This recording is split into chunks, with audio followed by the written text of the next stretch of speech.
నేను రవితేజ ఫ్యాన్. మీరిప్పుడు సినిమాలు చూసి ట్రోల్ చేస్తున్న మనిషి గురించి చెప్పట్లేదు. ఎప్పుడో 2008 సంక్రాంతికి కృష్ణ సినిమాలో నేను చూసిన రవితేజ గురించి చెప్తున్నా. నేను అప్పుడు చాలా చిన్నోడిని, కానీ ఆ ఇంపాక్ట్ ఎప్పటికీ మర్చిపోలేను.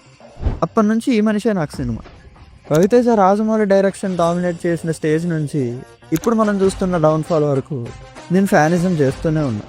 కానీ ఏం అనలేను, నేను పెంచుకున్న ప్రేమ అలాంటిది. ఇన్ని ఇయర్స్ ఫ్యానిజంలో నేను నేర్చుకున్న బెస్ట్ విషయం ఏంటో తెలుసా? ఈ మనిషి గేమ్ ప్లే, ఇగ్నోరెన్స్ అనే గేమ్ ప్లే. ఎన్ని ఫ్లాపులు వచ్చినా, మాస్ ట్రోలింగ్ చేసినా, ఎంత నెగిటివిటీ పెంచినా సరే, ప్రతి ఇయర్ కన్సిస్టెంట్గా ఓ సినిమాతో వస్తాడు, కొత్త మనుషులను ఇంట్రడ్యూస్ చేస్తాడు, హిట్టో ఫ్లాపో వెళ్ళిపోతాడు, అంతే. ఆడియన్స్ మీద రివెంజ్ అని నువ్వు అంటావు, కానీ ఈ పిచ్చోడికి నిజంగా సినిమా తప్ప ఏం తెలియదని నేను అంటా. ఫైనల్గా నేను అనేది ఏంటంటే, బీ లైక్ రవితేజ. మంచో చెడో మన పని మనం చేసుకుంటూ వెళ్ళిపోవడం. ఎవరు ఎన్ని మాటలు అన్నా సరే. ఇది మ్యాటర్. కలుద్దాం మరి.